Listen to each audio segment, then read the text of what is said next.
Hey everybody, welcome back to another episode of Paper Review. I'm your host, as always, War Machine MJ, and this is obviously not Rodimus Prime. I'm obviously not Malcolm, because he's crashed out. He's crashed out on a diet of fajitas and milkshake. Fun. Anyway, this is going to be a joint paper review, if I keep my words together, of NXT Takeover Brooklyn 2 and SummerSlam 2016. Now, Takeover gets our card for best pay-per-view of the weekend. SummerSlam, it was there, but it was hit and miss the whole night. Hit and miss, yeah. So, we're going to go ahead and start with the good. We're going to go ahead and start with Brooklyn 2, the sequel. With Brooklyn. Got the New York state of mind. Now, again, they were back in Brooklyn, of course, you know. They could be out in Mobile and this shit would be named Brooklyn. People would still go to it. Yeah. But, this is back in Brooklyn, back in the Barclay. Jam-packed crowd. It was a fantastic show. We started the show off with No Way Jose versus the greatest man who ever lived, Austin Aries. And his debut of the glorious... Not that was different. That was somewhere else. Yeah. But, this match was definitely a good show. I mean, it starts off... It was a bit slow. It's a bit slow. I mean, Clash of Styles makes it slow. No Way Jose starts off by leading a pack of fans in a conga line around the ring. It was pretty fun. Somebody brought up something interesting about it. It was like, NXT stars can bring a whole fucking conga line of fans in and not worry about anything. Whereas any superstar, the bigger superstars like Seth Rollins will be cutting a promo and then a crazed fan will just climb in the ring for no reason. I think the fans get full of themselves, especially after the whole Occupy the Ring with Daniel Bryan. Yeah. But Austin Aries won by submission. He got the last chancery on No Way Jose. This match went on for 10 minutes, 42 seconds, 3.5 out of 5. Now, the aftermath of this match was Austin Aries wasn't through letting Jose have it. He beat him down some more, another chancery, and out comes Hideo Itami. They get a little heated. Speaking of Hideo Itami, what the hell was he wearing on his feet? It was like, I'm pretty sure they're called shoes. No, what kind of shoes though? That's like the whole internet blew up over. What are those? And are you really wearing those to wrestle in? Oh God, it was another what color is that dress kind of situation, wasn't it? Oh, Jesus. No, not that. No, it was what are those? And are you really wrestling in those? Because he was dressed up all fancy and he had like gator skin, like albino gator skin shoes. Anyway, somebody took a picture and zoomed in, and they were like scaly and shit. Like they had what looked like scales on them. Yeah. And I was like, what are those? They look like albino gator skin slip-ons or some shit. Well, anyway, he came in. The toe curled up like that in them. Oh, it didn't curl up. It was flat. Yeah, but it was like, if you looked at it, it wasn't just flat on the ground. It was off the ground like that. Yeah, just a bit. Yeah. But he came in and, you know, he let Austin Aries have it. He let him have a little combination of hits and kicks. Then he dropped him with the GTS. The first time he's did it in the WWE ring? Yeah. Well, first time I've seen. Yeah. First time he's done it since his return. And he's on fire for his return. And boy, did the crowd pop when he did GTS. Oh, yeah. I can't wait to see them go at it at the next Takeover show. And to clarify, for those who say Hideo Itami stole the GTS from CM Punk, no, it was the other way around. CM Punk copied the move from Hideo Itami. He was the first person in WWE to use it, but Hideo Itami was the first person to ever use it. Well, for me, the jury's out. I don't know, don't really care. It's a good move to watch either way. Anyway, the next match was the debut of Ember Moon versus Billie Kay. Coming into this match, you know, it really didn't seem like we cared because Billie Kay, she's there with her velvety attire, I guess. But Ember Moon, we had no clue who she was, you know, no ramblings about her, and pardon the pun, but she was straight fire, especially with her fire red contacts. She was a dynamite in the ring. Fantastic. They kept saying she trained down in Houston at Booker T's training school. But doesn't matter who she trained her. She was really good in her debut. She beats Billie Kay. Ember Moon gets the win. 4 minutes, 35 seconds, gets a 2.5 out of 5. Not a bad debut. On the subject of debut, it was the debut of the glorious Bobby Roode with that catchy-ass theme song. And that Ric Flair-ass robe. I could ignore the robe, but the thing that got me about Bobby Roode was he took for fucking ever to come off that fucking scissor lift. Seriously, I was like, you ever gonna come down and have a match? Anyway, he faced off against the Hispanic Playboy Andrade Cien Almas, who's always a treat to watch. Always. It was a pretty slow match. Once again, clash of styles. But it was very enjoyable. I mean, like I said, I like watching Cien wrestle. Bobby Roode, definitely no slouch. His match was glorious, and he got the win with the Glorious Bomb, which is just a pump handle powerbomb. 10 minutes, 22 seconds, 3 out of 5. Yeah, the Glorious Bomb or the Golden Bomb? Glorious Bomb. Because he's glorious. No, he's not the only one to use that, though. Like, you can't just rip somebody's name off their move. No. What's the glorious other person who's like Golden Child or whatever in New Japan? No, that's Kota Ibushi. Yeah. He does the Golden Star Powerbomb, which is basically a last ride powerbomb. Right. Where he just he gets a little raise off and drops him. No, Bobby Roode, he did a pump handle powerbomb. Right. Anyway, next match was for the NXT Tag Team Championships. It was the Revival, Dash and Dawson, defending against Team Do-It-Yourself, Johnny Gargano and Tommaso Ciampa. Team Do-It-Yourself. Yeah, they had a little promo before it, and, Tommaso showed off the shirt that said DIY, do it yourself, because nobody's going to do it for you. It's true. But what a fantastic match, and I liked how they were able to put aside their differences despite, Gargano beating Ciampa in the first round of CWC. Still a fantastic match. Best match out of round one. But anyway, definitely a back and forth match. But Gargano and Ciampa came up short, which was just a heartbreak. The Revival won 19 minutes, 10 seconds. That was a good-ass match. That's everything. That's everything the tag team divisions in both SmackDown and Raw should aspire to be. Oh, yeah. But, get a 5 out of 5. Revival, towards the end, they really worked on Gargano's knee.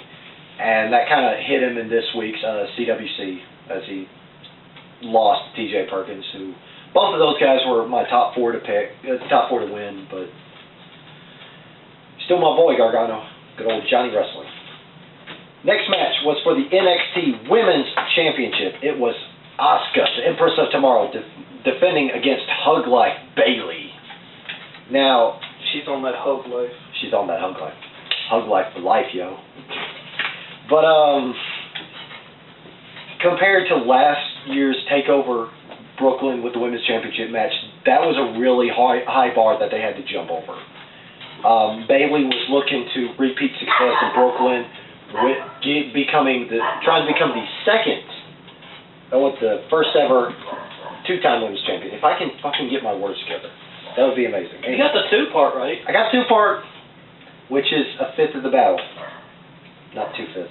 Anyway, and it was a really good back and forth match. I mean, Asuka being the dominant woman we've seen. I mean, she's still undefeated. But needless to say, she didn't make Bayley pass out this time. She put her lights out with a nasty kick to the head. She didn't make her tap out. She kind of knocked her out. She shut the power off. Yeah. Asuka wins 14 minutes, 7 seconds, 3.5 out of 5. Beautiful show of respect post-match, though. I mean, Bayley couldn't stand, but Asuka picked her up and just hugged her and said thank you for the match. Hug life. Hug life. It's infectious. However, it was a bittersweet loss for Bayley, but a beautiful victory for her because she got drafted to Monday Night Raw this past Monday, and it's fantastic. I'm glad to see her finally on the main roster. Anyway, the final match was for the NXT Championship. It was Samoa Joe defending against our boy, the King of Strong Style, Shinsuke Nakamura. Now, I wanted to give this match a flat-out 5 out of 5, just for Shinsuke's entrance alone. I mean, he had Lee England Jr., who is a an incredible violinist come out there and play his theme. Like, we were just blown away. We were like, Joe shouldn't wrestle. He just come out and hand the championship off. Such a fantastic beginning, but of course, they had to have the match. And this was a back-and-forth fight. I mean... And one hell of a match it was. Yeah, because we've never seen Joe go the distance with anybody but Finn. And we've never seen anybody go the distance against Shinsuke. So, both of them nasty hits on the side. Sami Zayn did a pretty good job. Sami Zayn did. I forgot about Sami Zayn. One of the best matches of 2016. I don't think we even compared these two matches, and it's kind of a shame to compare them, but even though this match was great, I still think the Zayn Nakamura match. Yeah. Again, that had more time to it. Like, if this match had more time, it could have been great. But, you know, that's my thing. Shinsuke Nakamura became the new champion. Shinsuke got the Nakamura and became the new champion. He got the Nakamura. He got the NXT Nakamura championship. Yeah. He established his reign. It looks like, you know what? Speaking of the Nakamura Championship, that would have been a better name for the Universal Championship. It looked like they took Nakamura's jacket, shredded it, and then wrapped the belt in it. I finally get why they made that color, though, for Monday Night Raw. Yeah. We're not here to talk about those ridiculous-ass belts, though. We're here to talk about our boy Nakamura becoming champion. Now, he landed the Kinshasa. How's they say it? It's Kinshasa. Kinshasa. I think it was called the King Shara in Japan. The thing about it was it translated to like King Killer, King Slayer, or something like that. And you can't have killing or slaying or murder or suicide or anything in PG today. So. Well, I'll still call it the King Slaying Me. It's like the hell of a kick. You can't say hail, so it was the haluva kick. Oh yeah. Yeah. So, but you can say it that way. Kinshasa, Kinshasa. But anyway, yeah, it's pretty much King Slayer. I still call it the King Slayer name, but he landed two of them.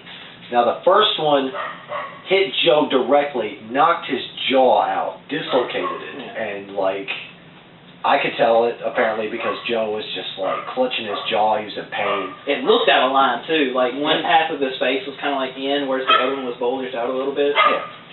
But he landed the second one just for effect. 1, 2, 3, new Nakamura champion.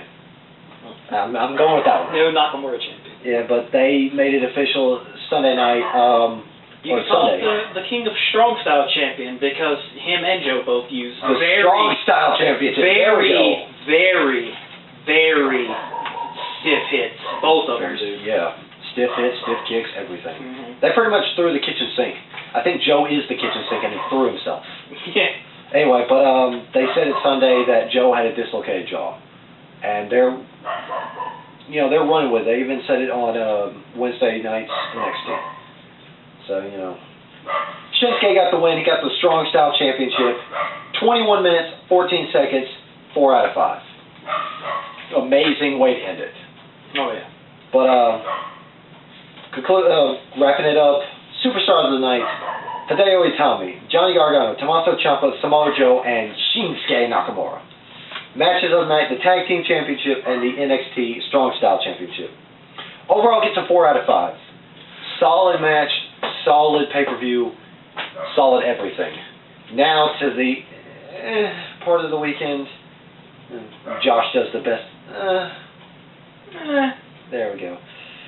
It's time for the SummerSlam 2016, which was a combined total of 6 fucking hours. That's show plus pre-show. Jesus Christ. That's too ambitious for a show to be 4 hours. Anyway, pre-show was the 12-man SmackDown tag team match, where it's basically the entire SmackDown tag team division going at it. It was the team of American Alpha, the Hype Bros, and the Used Hoes versus the Ass Tension, Generic Stripper Name, and the Villains. We didn't watch this match. Like, it was just a bore. So, American Alpha, Hype Bros, Used Hoes get the win. 14 minutes, 32 seconds, 1.5 out of 5. Still on the pre-show. We've been spoiled way too much on tag team stuff lately. Yeah. Still coasting off the trios from from Lucha Underground. Still coasting off of the NXT tag team match. Yeah. But SmackDown, look at it this way. SmackDown's tag team division has stepped up their game. Yeah, they have. This past week, it's yeah, they have. so they got potential. Unlike Raw's tag team division. Raw's tag team is still that stale, old, bland. I've seen this before. Well, like way before the draft. Yeah, but it's just like on that bitter exchange, SmackDown got the better tag teams. Yeah. I mean, even if they didn't get the star power, they did. They definitely got the better tag team division. Potential-wise, yes. Experience-wise and name-wise, not really. Well, star power-wise, they got American Alpha, which was the biggest. That's pretty much it. Yeah. They didn't get the championships. They got. They have their own championships now. We're still not going to bring those belts up. Not those fucking belts. Anyway, speaking of tag team matches, this was a Raw tag team match. It was the team of Sami Zayn and Neville, pretty good tag team, versus the retired Dudley Boys. They're now retired, which they've paid their dues. You know what? I wouldn't mind seeing Bubba Ray and Devon split up. For the love of Christ, do not bring back Reverend Devon. Don't do that shit. As far as I'm concerned, you can get rid of Devon. Bubba Ray, I think he still has some left in the tank. I think he has at least maybe a year left in the tank of being a good heel. He was always a good heel, and I think if you put him in the championship picture, you don't have to give him the championship, but just put him in the picture to just stir the shit and fuck with people and just cut like nasty, dirty heel promos like he can. I don't know. I feel like. You think it's time to let go? Yeah, because they're old men in a young man's game. Right. So I mean, you got more athletic teams out there. But I'm saying you don't have to have them as a tag team. Split them up. Yeah, but I still feel like they're old men in a young man's game. Then is that your same take on Rhino? Definitely. Rhino hasn't been relevant since ECW. Right. Anyway. The hell's a hardcore championship? Piece of shit championship. That's what No, that was one of the jokes WCW, What Culture Wrestling made. It was like they did on the King Ross's WTF moment. It showed you know how SmackDown does the facts or whatever on the side of the screen now? Yeah. Like they used to. Anyway, Rhino came out and it was like former two-time ECW or WCW like hardcore championship, and I was like, the fuck's a hardcore championship? Piece of shit belt. Anyway, again, didn't watch this match. Neville and Sami Zayn got the win. 7 minutes, 55 seconds, 2.5 out of 5. I heard the match was really good as far as like the spots and the overall team dynamic between Sami Zayn and Neville. Yeah. I almost said Nedville. Nedville. Yeah. His name is Ned Flanders. He does the Oakley Dokley arrow. the Oakley Dokley splash. Oakley Dokley splash. Okay, the final match of the pre-show was Cesaro versus Sheamus in the Best of 7 series, match number 1. And I called this one Sheamus win. Yeah, Sheamus got the first win. I thought Sheamus is going to pick up the second one, and then it's going to be underdog Cesaro fighting back for the win. I have a feeling it's just going to go to a split and going to have to go to a tiebreaker. That's what I'm saying. Yeah. But I think Sheamus is going to take an early lead as far as the victories, and then. It's like you said, it's going to come down to a tiebreaker, and it's going to end up with... They should have Cesaro winning. They should. But, they should have him in a title picture by now. Yeah, they should. Anyway, Sheamus wins, 14 minutes, 10 seconds, 3.5 out of 5. Alright, now it's time for the show. Aqua TV show. It was another tag team match from Raw. It was the team of Jericho, who...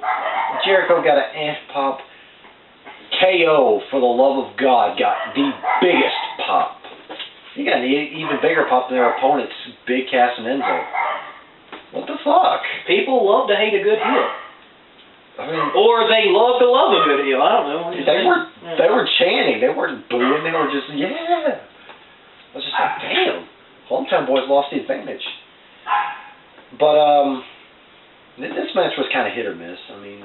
And it was such a stupid thing, too, because they brought out Enzo and Cass, hometown boys. They were out there cutting the New York promo, you know, listing off every single song Enzo could possibly think about. Involving New York, Biggie, Jay-Z, who else? I think it was Frank Sinatra. Anybody that had any song, anything to do with New York, they shout out this, lyrics here, lyrics there, shout out that.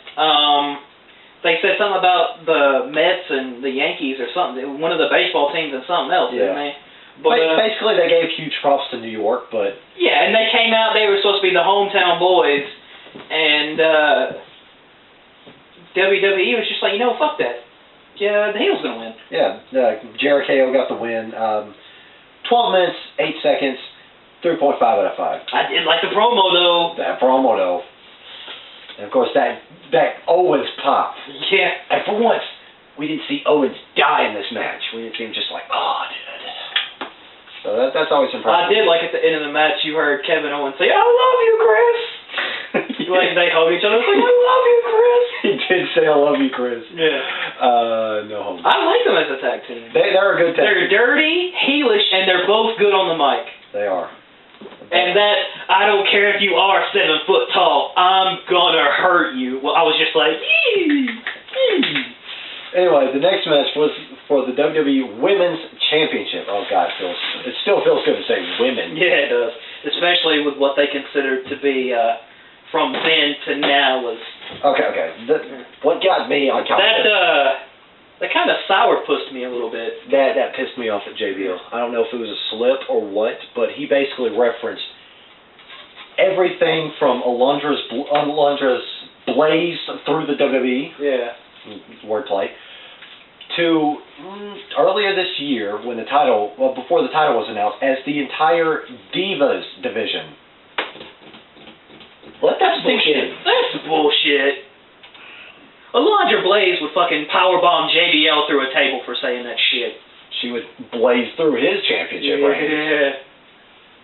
Anyway, but my phone just went off for some reason. I heard the unacceptable. Anyway, maybe it's Rod. It didn't like that wordplay. Anyway, it was Sasha Banks defending against Charlotte. This match was actually pretty good. Yeah, it was. No Dana Brooke at ringside. Nobody came. It was just dirty spot after dirty spot after dirty spot. As far as it's just every single match, it seems like Sasha Banks likes getting dropped on her fucking head. I don't know. There was one good spot. Like Charlotte had Sasha on the top rope. She was about to go for a border toss, but Sasha countered that into a head scissors takedown from the top rope, and I was just like, God, that was beautiful. But like Josh said, there were dirty spots after dirty spots, and... Oh, it's just every match that Sasha Banks is in, any match that has anything of value on the line, like whether it be a #1 contender match or the title match itself, it seems like every match she just gets dropped on her head in a dirty way, or on the back of her neck, on her arm, on her leg, on her shoulder, her knee, her ankle. Yeah. I don't know... I mean, that's why... Is that WWE's idea of making a strong women's champion look strong, or making the women's division top-name stars look strong, dropping them on their head repeatedly, just showing that they can shrug stuff off? It's almost like Mick Foley is running this department. And you wonder why so many people are suing over concussions and injuries and the like. Actually, Rod brought up a good point for another day. Anyway, Charlotte got the win. 13 minutes, 51 seconds. A little bit of disappointment there. A little disappointment, but he gave her 4 out of 5. Yeah, it was a good match. Good match. But they gave the title to Charlotte so Sasha can take some R&R. Gee, I wonder why she has to take R&R. It's not like she gets dropped on her neck every fucking match. But if this is what the women's division is going to be on Raw, please bring me more. This was great. Yeah, it was. Especially their match on Raw a couple of weeks ago. Ooh, that was fantastic. And now that Bayley's added to the fold, bring us more. Speaking of more, it's for the WWE Intercontinental Championship. It was The Miz. The Bed and Breakfast Championship. The Bed and Breakfast Championship. The Intercontinental Championship. Versus Apollo Crews. Apollo Creed? Apollo Creed, yes. But this match was, again, hit and miss. Wasn't anything to write home about. Miz got the dirty win, of course. Miz wins, 5 minutes, 45 seconds, 2.5 out of 5. Now, on the subject of The Miz, if you have not seen his segment on Talking Smack this past week, fucking watch it. Oh, my God. Okay, like, we have bagged on The Miz, and we even bag on Rod for being a Miz lover. I mean, we joke around with that, but he's not. He is the misfit. He is the misfit, but he's not a misfit. Mm-hmm. He cut the most scathing shoot I have ever seen him cut since he's been in WWE against Daniel Bryan. Daniel Bryan called him the man who could do no wrong. Yeah. I mean, Daniel Bryan called Miz a coward. You know, he wrestled like a coward. That was his exact comment. Miz just unleashed hell.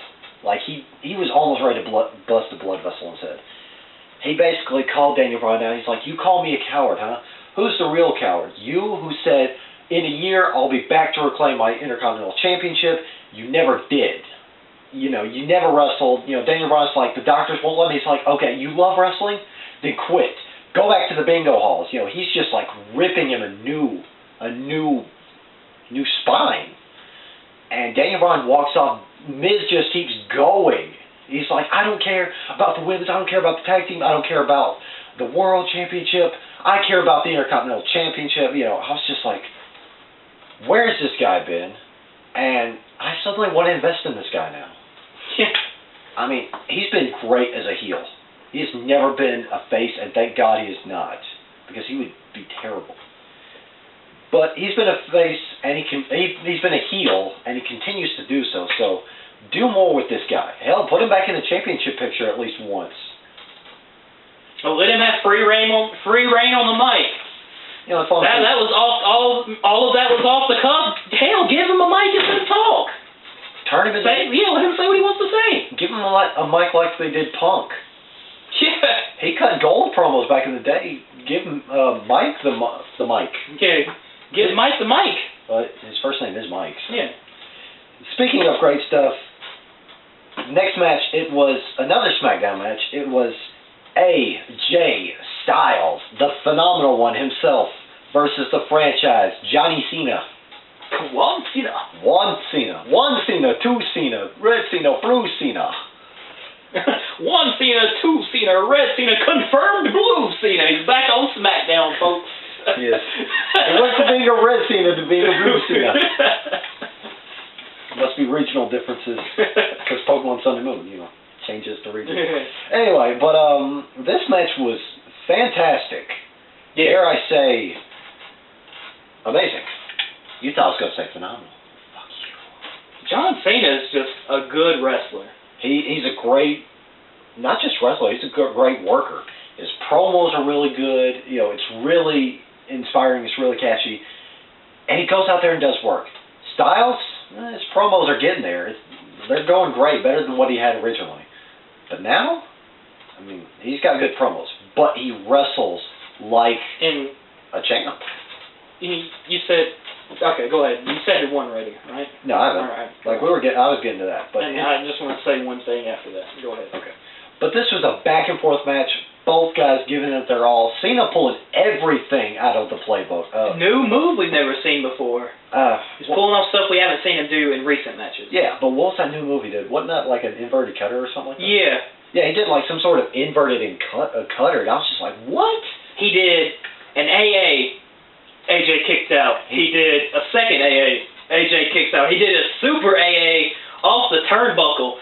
AJ kicks out. He did the leg drop. He did the STF. He didn't do the springboard stunner, thank God. No, he did an inverted cutter.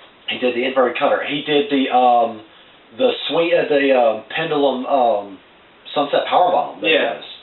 He pulled everything out, but AJ just got the win.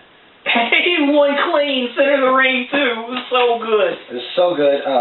Styles wins, 23 minutes, 10 seconds, 4.5 out of 5. You're Nelson. It's such a good, what I want to say about it is it's such a good thing that AJ won, because this pretty much cements him as top tier talent anywhere in the world. And they said the only place, and it was true, the only place he never made it was in WWE. And making it in WWE, he beat John Cena at SummerSlam in arguably one of the better, and Arguably, some people would argue best match of the night. I know the What Culture guys really love this one. They said this was definitely match of the night. Oh yeah, looking at this card, it's definitely match of the night. And he won clean, kicking out of everything Cena could possibly throw at him, except for the STF. And no, he broke out of that. Yeah, and you know, it's a good thing he did. Cena, I could see Cena winning, but he has nothing to gain out of it. No. And even losing to AJ clean, it didn't diminish the fact that John Cena is still John Cena. Yeah, I mean, he's still Big Match John. He's still the face. I don't like Big Match John. I don't like that. And if you're gonna put anybody over as John Cena, it's got to be AJ Styles. Yeah, I mean, you can't say that Cena buried Styles this time. No. You just can't. Because Styles beat Cena. Clean in the middle ring. Cena exhausted his arsenal. Everything. I mean, like, it was such a crippling defeat for John. He took off his Never Give Up band and just walked out. So we don't know what the game plan is for the Doc. I don't know. He's what, 40, 42? And late 30s, early 40s. Yeah. He's accomplished a lot in his career, but he's been here, what, 15 years? Something like that? He's been here since 04, 03, somewhere in there. Yeah, so about 12, 13 years. Yeah. Yeah, he's been in the business a long time. And it's not any kind of thing to say, you know, AJ's pretty much one of the better rivals he's had in his career. Yeah, he's definitely up there with Randy Orton as one of his best rivals. Yes. I mean, those two put on classic matches. But definitely this is match of the night already. It's gotten the highest rating we can get. I do have one thing to say. I don't know if you saw the entirety of the most recent SmackDown, but what did you think about, and like you said, it was such a crushing defeat for John Cena. He just left his, Never Give Up headband, or armband, or headband? Yeah, he left his armband. And in the ring. And AJ shows up on SmackDown with the armband as a headband. Then he shows up with it on his arm. Yeah. Saying that he's now the face that runs the place. Yeah. I mean, that's definitely right in AJ's wheelhouse as a heel. I mean, it's insult to injury. It's wearing the trophy of battle. I mean, it's almost like if, you know, King Cuerno was, like, in his rivalry with Mills, just, like, took the mask off and started wearing it as his own. Yeah. That's, like, grade A material right there. Especially AJ being the big shot, you know, yelling in Dolph Ziggler's ear, I don't deal with losers. I mean, he's great as a heel. I will bring up something with you after this video that I thought was stupid about that whole AJ Dolph Ziggler title shot match stipulation thing, but we can talk. Unless you want to talk about it now, I won't take long. We'll talk about it. All right. But that was a good match, though. Next match was a Raw match. This was for the WWE Tag Team Championships. It was The New Day with Jon Stewart. Yeah. Versus the Club, Gallows and Anderson. This match was pretty good. It was Xavier Woods and Kofi defending since Big E had ring post-itis. And Gallows and Anderson... Gallows and Anderson, okay. They even kept up the doctor shtick when they got out there. They even brought out a little test tube for Jon Stewart, you know. I mean... They, supposedly, so that jar they had, that was that yellow liquid, apparently that was Big E's ball juice. Yeah. Still say that's yellow Gatorade, but... Yeah. No, the thing that got me about this doctor bit, it's really entertaining. The best part of the whole thing was... Doctor, phenomenal. Doctor, phenomenal. Yeah, they cut that promo earlier in SummerSlam. And then, who shows up in the shot but Finn Balor? He just shows up, smiling, nods his head, and they're just like... It's like, no, and Finn's just like, just walks off. And they're like, okay, whatever. Anyway, and they did the beat up John Cena at the end of it, right before it ended up. What you gonna do tonight, AJ? Oh, I don't know. I'm just gonna beat up John Cena. Yeah. That's still catchy though. Yeah. I mean, I don't like that still beat up John Cena, but it's catchy. It's right up AJ's wheelhouse. Anyway, Gallows and Anderson won by disqualification because Big E came out there and saved Jon Stewart's hide. Saved his balls. They were gonna give him some ring post-itis. I still say hide. Yeah. Because Jon Stewart really didn't bring belong in that match. Keep him out of SummerSlam, for Christ's sake. This is the second time he's ruined a potentially good match. Anyway, they won by disqualification. 909, 2.5 out of 5. Lackluster. Next match, which was a little better, was a SmackDown match for the WWE World Championship. SmackDown. It was Dean Ambrose defending against Dolph Ziggler. Yeah, Dolph Ziggler. Anyway, this was a pretty good match. Back and forth, but still nothing to ride home about. Ambrose is still champ. 15 minutes, 18 seconds, 3.5 out of 5. Next match was a SmackDown. Okay, this one's SmackDown. Was a 6-woman tag team match. That doesn't really carry the same weight when you say it. But it was the team of Becky Lynch, Naomi, and Carmella, who's now a heel, versus the team of Natalia Bliss. God damn it! Give me a second. Natalia, Alexa Bliss, and Nikki Bella. It was going to be Eva Marie, but she's on vacation. She's suspended, but they still did as she went on vacation. So they turned it into a shoot. Yeah. Well, they turned it into a work. They spin it into a work. She's really suspended, but yeah, they did the old. What's the dude behind the booth? Kevin Dunn, something like that. Yes. Anyway. It's just like Eva Marie regrets to inform you that she is on vacation in somewhere. I don't know. I don't care. I don't like Eva Marie at all. She can't wrestle worth a shit. But of course, Natalia, Alexa Bliss, and Nikki Bella pick up the win. Again, nothing to write home about. 11 minutes, 7 seconds, 2 out of 5. I almost called her Natalia Bliss. That was the choke up I made. Yeah. But I will say this about Alexa. She is damn pretty, but she is a damn good heel. Yeah. Yeah, she is. I mean, she's got $1 million smile, but god damn, she can play the heel angle very well. Now, for Raw and their weird-ass championships, it was for the first ever Universal Champion, Seth Rollins, the man, the architect, versus the Demon King, Finn Balor. Oh, okay. So before we get really deep into this match, I just want to bring up one small little topic. You're doing this just to spite me, aren't you? No, I really want to know what you're going to bring up. So one of the big things going into this match, and even after the match, the big topic of conversation between, really about the other topic besides what people think of the belt and how shit it is, but the topic of actually who the first Universal title should go to. And I kind of agree with it, even though I love Finn Balor, he's my boy. The Demon King's my boy. But as far as giving him the first ever Universal title, being the first ever Universal Champion, I still think they should. I wanted him to win, but seeing as how he's still fresh, it's good enough that he's in the title picture. You don't have to give him such a massive push that he won the championship, and then the very next time you see him, he has to vacate it because he was legitimately hurt, but he won it, and then the very next time you see him, he's like, oh, he had to give it up after less than 24 hours, and that's good. It's good that he won, but I still say Seth should have gotten it first. Seth would have, Seth keeps it, put it in a rivalry with Finn Balor, bring some other people up, later on down the line, Finn wins at the Raw. That would give them a match at, Night of Champions? Clash of Champions. Night of Champions was the combined one, right? Yeah. Okay, at Clash of Champions, that would give them something for us wrestling fans to look forward to, but, that's just all I got to say about it. I don't know what you think about it. I never really brought it up, but the whole experience, it's not as much experience versus inexperience, it's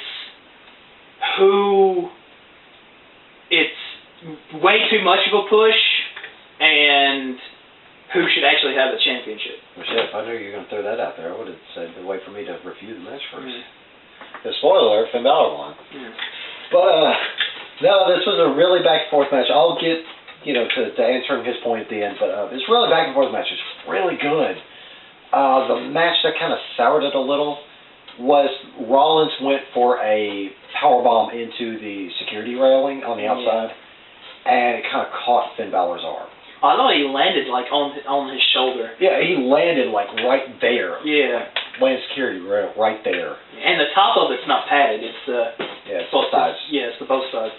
But the impressive part about that was Finn was actually able to pop his shoulder back into place mid-match and continue. But like they said, that's dedication. That is. But like they said in This Week in WWE, the adrenaline wore off and he started feeling it.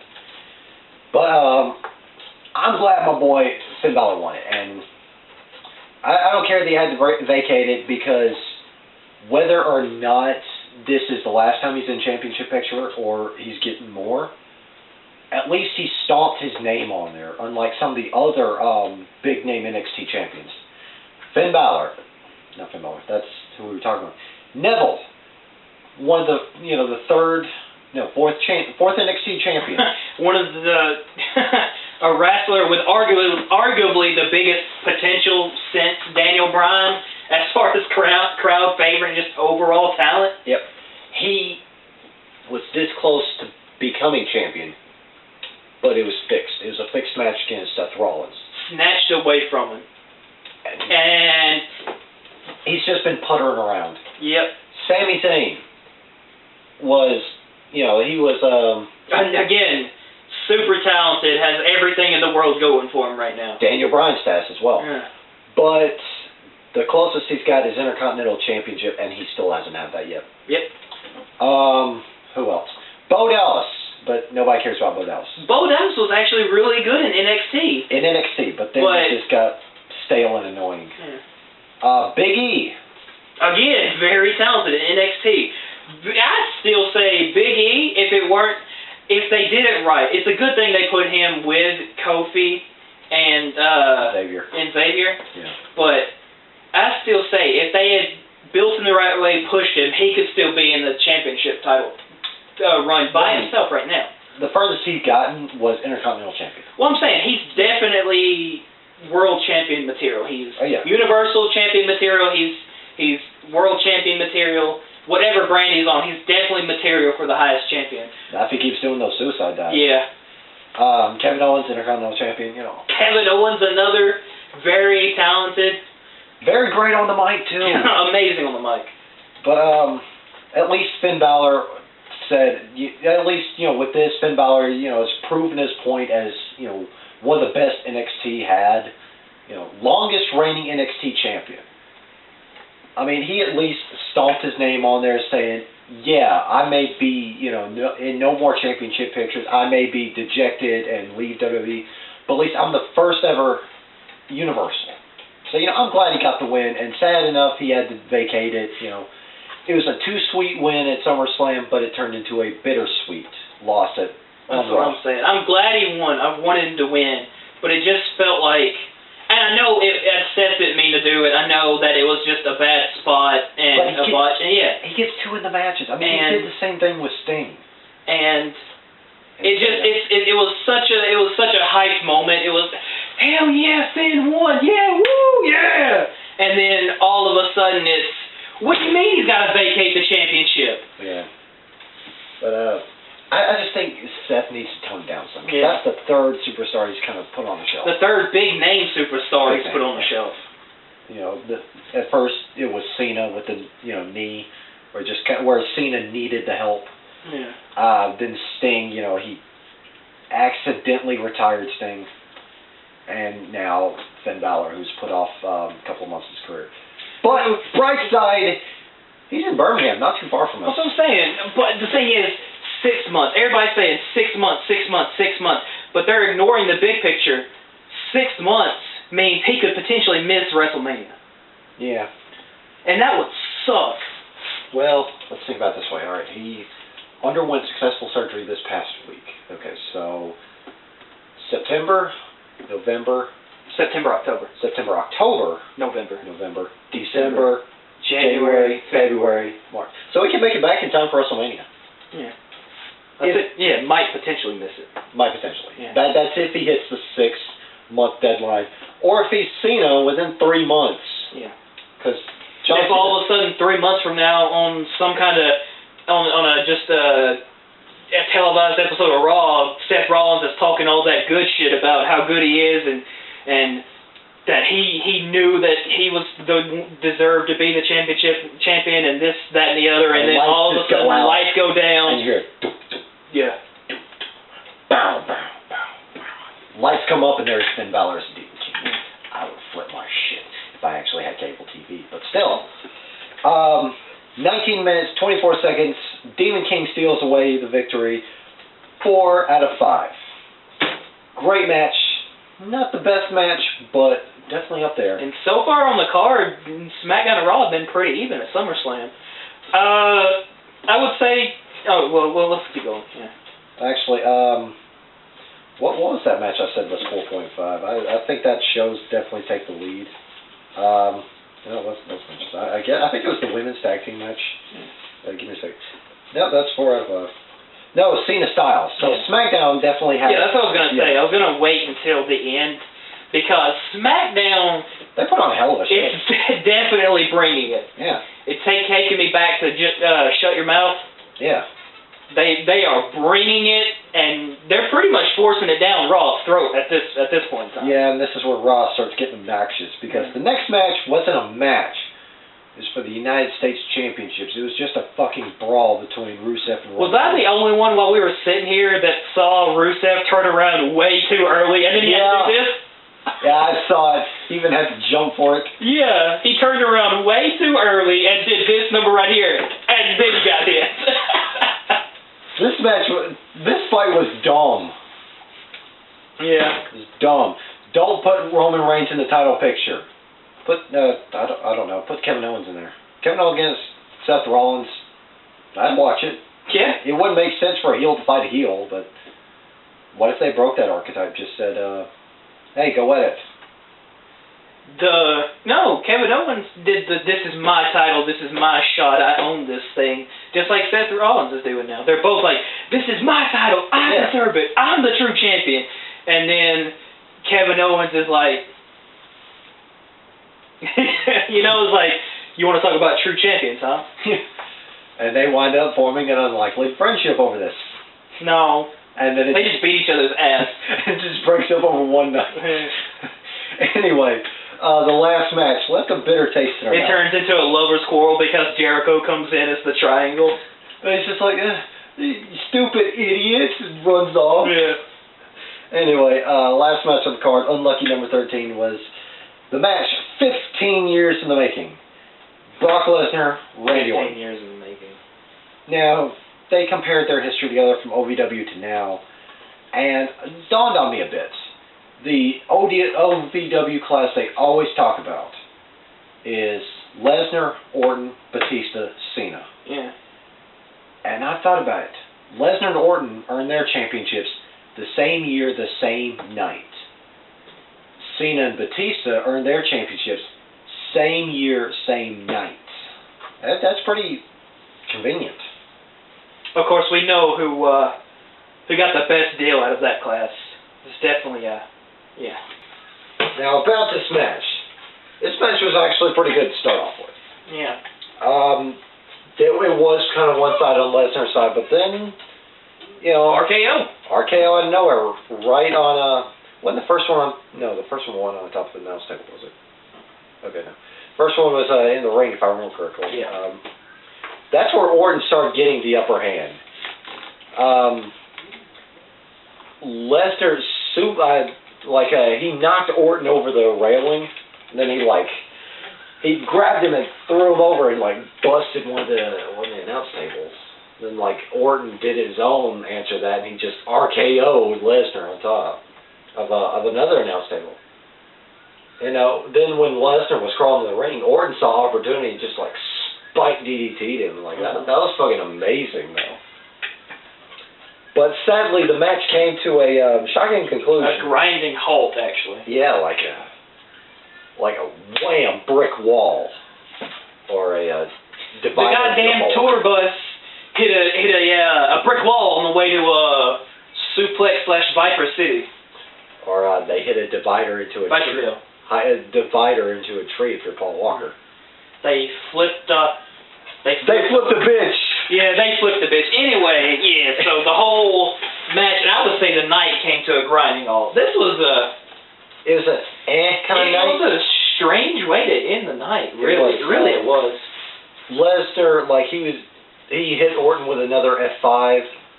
The count wound up being not 13. 13. Wasn't like, I think it was like 8 or 9 suplexes, 2 F5s. Yeah.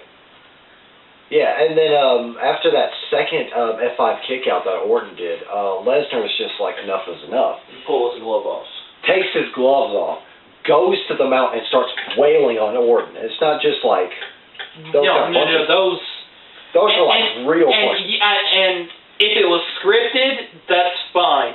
But those punches looked way too stiff, even if they were scripted. Like, Brock really got upset, really flipped a bitch and started hitting him really. And not just punches. Like, he also like hammered in elbows.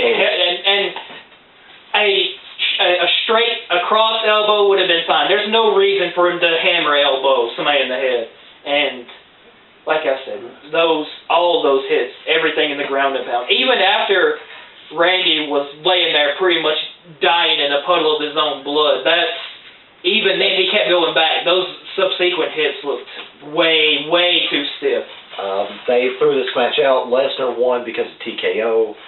11 minutes, 45 seconds, gets 3 out of 5. Now, everybody wants to say, oh, Lesnar just flipped his shit, and Lesnar lost control, all this shit. It was a pure stunt. Like, they wanted to go for the TKO ending, they wanted to go for a cut, but they didn't want to do a blade job. Vince is just like, okay, Brock, you're going to go out there and you're going to make Orton bleed, that's going to be the end of it. I mean, what cued me in and, like, to the shoot was Monday or Tuesday, somewhere in there. I kind of pieced it together. Like, at first, I was just like, oh, shit, like, Lesnar went off card again.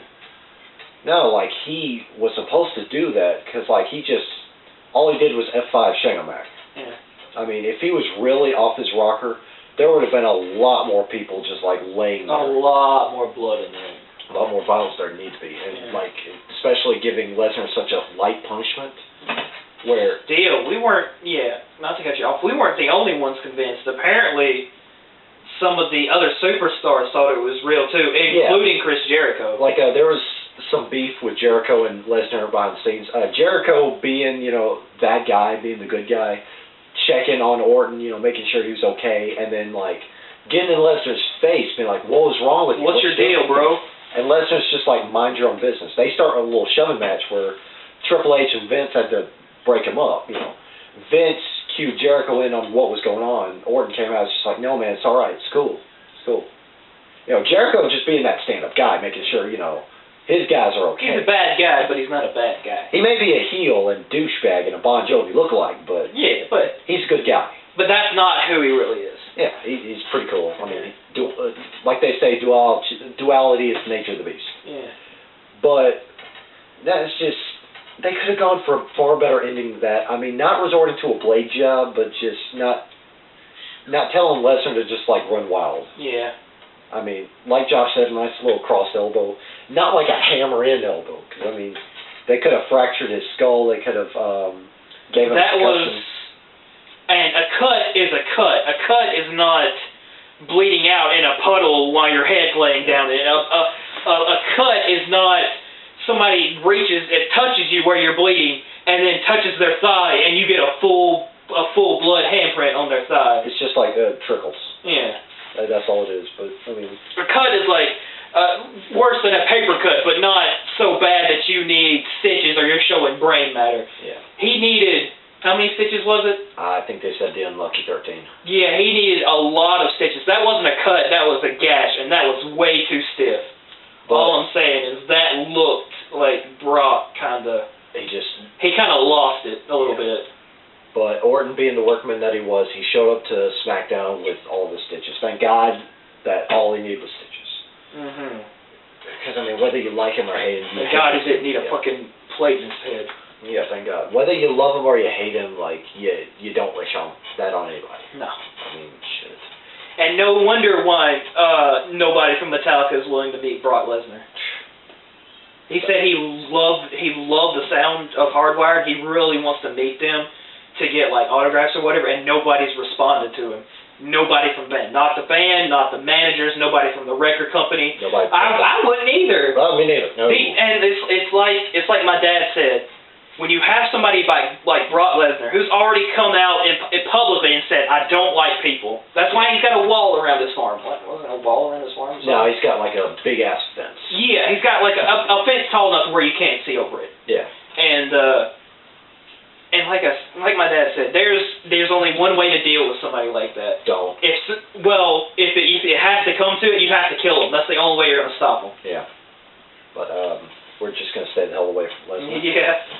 But that really brought the whole pay-per-view to a grinding halt. It really brought the match to a grinding halt as much as they hyped it up. Yeah. 15 years in the making. Grinding halt. Really, it didn't make either superstar look good. It didn't. I mean, it made Brock Lesnar. It didn't even make him look intimidating. It just made him look like a psychopath. Really. It did. It certainly didn't make Randy look good, and it didn't do anything for either brand. No, it was. Well, it could possibly make the whole company look bad. Yeah. Like they just, somebody could misconstrue it and say, oh, they let Brock turn into a savage beast in there. And overall, as a defining moment, it wasn't even really a defining moment for the after draft SummerSlam. It was more of a what the fuck moment, really. It's just like somebody dropped the ball there. Yeah. But that's neither here nor there. Gonna go ahead and wrap this up. Superstars of the night. Sheamus, Cesaro, Sasha Banks, Charlotte, AJ, Cena, Balor, Rollins. Pretty stacked. Yeah. Matches of the night. Cesaro, Sheamus, Styles, Cena, Women's Championship, and the Universal Championship. Overall, at a 3.5. Yeah. But, SummerSlam weekend was okay on Sunday night. Fucking amazing Saturday night with Takeover. I agree. But, and again, for the second year in a row, Takeover steals the show. It does. But, now we got next month to look forward to, where they're going to start the 2 pay-per-views a month. For Raw, SmackDown. Next month also starts Lucha Underground. Yes, actually. Starting the 7th? Yeah, starts September 7th. Actually, we're a week away now. We're a week away from Lucha. A week away from, seeing Zero Miro again. A week away from Pentagon Dork. We're no longer seeing Pentagon Junior, we're seeing Pentagon Dork. Yeah. Not Junior Dark. Junior Dark. But we get next month is going to be Clash of Champions, which and is Backlash. Clash of Champions is going to be the Raw pay-per-view. It's going to be all titles online, and so far the only one that's going to be on there is the Universal Championship. Whoever is going to be that. I'm going to guess. I'm just going to take a big stab, and I'm going to say it's going to be Rusev versus Roman for the United States. Unless Roman is in the title for the Universal, which he shouldn't be. He's in the title for the Universal. Yeah, for the Universal title. He's in the hunt for the Universal title. Yeah. He shouldn't be. He's in the match for the Universal title. He shouldn't be. He shouldn't be. I mean, I'd love to see it come down between Rollins and KO or Rollins and Big Cass. Yeah. But, Speaking of Big Cass, he's been holding his own as a single star lately. I mean, he was able to do that when Enzo was out, but they didn't have much for him. He just had a 1-on-2 feud with the Dudleys. Yeah. And that was kind of... Yeah. But then there's Backlash, which the only match we have set in stone for that is Ambrose will defend against Styles. No. I will say something, and then we can do Club Party and all this other stuff. Oh, right. Stuff. Then the Women's Championship, the 6-pack, not to cut you off. Yeah. Then the winner of the Tag Team Tournament will clash for the championships. I forgot about those. Okay. What I wanted to say, and I think a lot of people agree with me, is heading into Clash of Champions. Yeah, Clash of Champions. Is not looking good. This previous Raw was it's kind of the same old Raw, but this previous SmackDown, if things continue the way they're going on SmackDown's going to be the top brand again real soon. Raw needs to step their game up. Yeah, going into Clash of Champions, it's looking very murky. But SmackDown, oh my God. Yeah. I'm not even watching SmackDown, and it just sounds amazing. Yeah. But anyway, plug party time. Of course, go check out What Does Rodimus Know? He's just a stupid idiot. Go check out What Do I Know? I'm Just a Fan on Podbean, where Rod talks about everything. I'm pretty sure he already talked about SummerSlam and NXT. I don't know. He's just a fan, so what does he know? He's just a stupid idiot. He's just a misfit. Yeah. That's not such a bad thing now. Now that's not a bad thing. Yeah. That's a cool thing. Yeah, watch him actually come out to it. Yeah. Like we said, don't forget about Lucha Underground. That's September 7th. Go back to the temple at Boyle Heights. Don't forget to check out Sarah and her Dorkopedia stuff. Don't forget about Devin and his Devin Cooks channel. He just recently got accepted into Troy. Nice. Yeah. Is he going to culinary school? Yeah. He might as well be, because, I mean, yeah, everything he does just looks flat out amazing. A new person we're going to add to our lineup. Don't forget to check out that I dubbed the most wonderful human being. Go to Twitch and check out our boy Hypergraphia. The weird with the beard. The weird with the beard. Bacon leader of the Bacon Alliance. Yes. Go check him out. He's a wonderful, wonderful human being. He makes you feel welcome. I've been in his Twitch streams twice now, and he shattered every pre-notion I would have had about him. He's such a good guy. Go check him out. That's all I can think of. You said Sarah, right? Yes, that's Sarah. All right. You got anything? Not really. Okay. I'm not trying to plug myself. You can plug you. Yeah, I'm also on Twitch. He's also on Twitch. I'm going to plug him. I'm not trying to plug myself. Yeah. Yeah. You wouldn't be. That'd be weird. Yeah. But anyway. Butt play. Let's see. Go butt shot already. Go butt shot already. Let's see. What am I missing? Okay. I have a lot of videos on backlog that I need to edit and upload. I will fucking do that as soon as possible. It'll be Upload Mania. What was it? Like 4 or 5 videos now or something like that? We got our very first playthrough of Cards Against Humanity. We got our very first episode of Lucha Revolution. I was called Lucha Underground. Yeah. Very first Lucha Revolution, which is our fallout of Lucha Underground. It's like Talking Dead, except for Lucha. What happened at the end from beginning of season 2 into season 2, fallout of Ultima Lucha Dos, and what we think things are going. We didn't talk about season 3. Like the battery, we were running out of space. Yeah. So that's why I had to fast forward. Yeah. In your dark. Anyway, then we also got preview of SummerSlam. Yeah. I tried for that one, but that's new laptop business. Then there's also reviews of different stuff, but you gotta edit them all and just upload them all at once and just flood the channel with content. Maybe not at one time. Maybe you're gonna do one every day. Yeah, or at least over the course of a week. Or at least I'll try to. Maybe one per week plus what we got going on. So other than that, he's Wonder Pockets. I'm War Machine MJ, and we will see you fuckers next time.